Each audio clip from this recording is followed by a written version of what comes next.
समझण त ॾुखियो आहे सूफीअ जो सोच साधक समझण त ॾुखियो आहे हिन इश्क जे अंदाज़ खे समझण त ॾुखियो आहे इश्क जे अंदाज़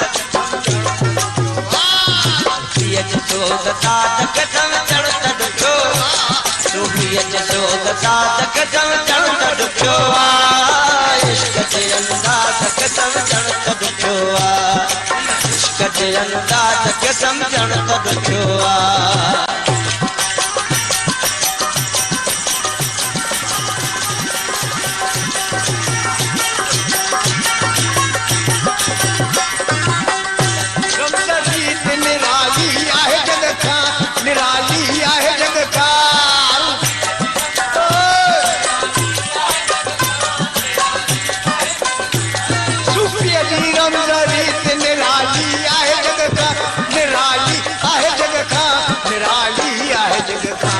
सूफीअ जे गुजरात